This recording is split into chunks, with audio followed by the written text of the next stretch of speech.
Wow, just wow. Manchester United crawl back. No, it's not even just Manchester United. Scott McTominay rescues Manchester United in Sir Alex Ferguson fashion. Injury time, Fergie time. Manchester United somehow won 2-1 against Brentford. We were absolutely crap for them 90 minutes, but Scott McTominay pulls it out of the bag. And you know what, Cafe? That's for you. Rest in peace. Sir Alex Ferguson's wife tragically passed away. We found out yesterday. But yes, Manchester United right now, I don't know. I don't have any words. It's absolute, like, again, Erik Ten Hag, I've got to give him credit because the statements he made today, that's the third game in a row for Rashford to be taken off now. Casemiro got took off at half-time for Eriksen. Erik Ten Hag now seems to be making these statement substitutions to letting these players know that you are droppable. And Erik Ten Hag is now starting to do that. It's international break now, so whatever players that don't go on international break, Erik Ten Hag will be watching them players like a hawk because no doubt he'll be observing them and seeing what they can bring to the team. But the game itself, Brentford, it was a decent goal by them. But again, another mistake by Manchester United's defence. Casemiro lost the ball in midfield, as well as Onana. He should have saved it. And Lindelof, it was a terrible clearance from him. I just thought it was an absolutely embarrassing performance from Man United. We couldn't get in the game for 70 minutes. But then when Garnacho came on, he's an absolute superstar. What a performance by Garnacho today. But you've got to give the man of the match to Scott McTominay. Scott McTominay just rescued us, came on within 4 minutes. He got a brace and has won us the game. And you saw how much that goal meant to Erik Ten Hag. He was literally almost in tears, jumping around, celebrating. It was like we won the derby again last season. He was absolutely ecstatic. He was so happy. And as a United fan, the entire game, I've been slagging off United on Twitter. It's so painful to be a United fan at the moment, but we've got the 3 points. But I just don't know how this improves. I really don't, because with the injury crisis we've got, our defence is absolutely terrible. We've saw it on Twitter. We've seen the injury crisis, the list of players that United currently have out. And right now, the current injuries, our entire back line of last season is out injured. You've got Wan-Bissaka, you've got Varane, you've got Martinez, and you've got Luke Shaw. Never mind Malacia, Reguilon, and now Lindelof, because Lindelof went down injured in the tunnel, it seems. It's a complete shambles. I don't know what's going on. But United are fighting for our lives. We're just fighting for our lives at the moment. And United at the moment, it's painful to watch. And I'm literally just lost for words. I am literally just lost for words. But Scott McTominay, I can't praise him anymore. The guy has been clowned the entire time. For not even the entire time, but McTominay has been clowned constantly by United fans. He's not a good player. He's not good at this. He's not good at that.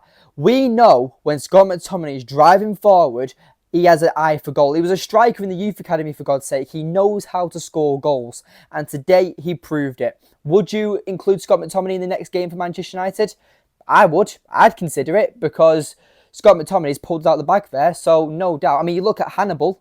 Hannibal scored that one goal against Brighton, and he was involved in every game for 3 games in a row. So McTominay, why can't the same happen to him? He just literally single-handedly won us the game.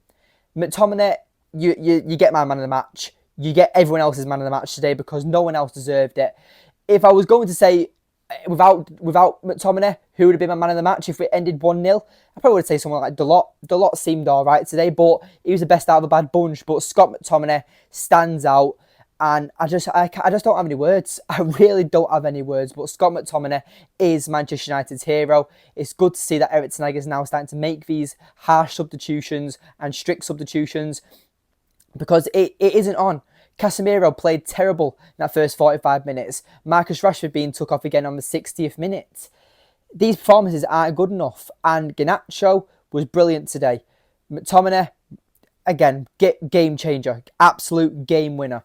But Erik Ten Hag needs to figure out something. He needs to actually figure out what's his most balanced 11. Would you now start considering dropping Andre Onana? I'm not too sure, because, again, a shot he should have saved. It went under his armpit yet again. People were ridiculing David De Gea last season, and I've said I've said months ago, and I don't know how many times I need to repeat myself, that Manchester United, for so long, when Manchester United last season, when we found out David De Gea was not getting a new contract, I said, are we really going to highlight distribution over actual like shot stopping ability? And so many fans were saying, oh, it's the way the game's changing. Goalkeepers aren't even that good anymore. They're just good with the feet to help play out from the back. Andre Onana's distribution today, yeah, it was all right. But again, what's the goalkeeper's first priority? It's keeping the ball out the net. We don't know how many times we need to say this. I like Onana. And hopefully once the actual defence is back, we get a bit more consistency from United and Andre Onana. But right now, we're leaking goals for fun. It's a terrible defensively. And right now, we're having to score more than them. That's what it's coming down to now. If they score 1, we need to score 2 because we cannot keep a clean sheet for anything. It's like when you're a scruffy teenager and unless your mum changes your bedding, you don't change your bed sheets. And that's literally what it's like now. Manchester United have not kept a clean sheet in weeks now. It's embarrassing. The only clean sheets we've kept this season is Wolves at the start of the season who got ruled out for a penalty, which should have been a penalty from Andre Onana. And Burnley, they're the only ones I can think of. But United have not kept a clean sheet in ages. It's embarrassing from United and we need to figure it out. But that's from me. Subscribe to Devils TV and we'll be making up some YouTube shorts and just stay tuned. And thank you again for reaching 900 subscribers. But yeah, peace out and God bless you, Scott McTominay.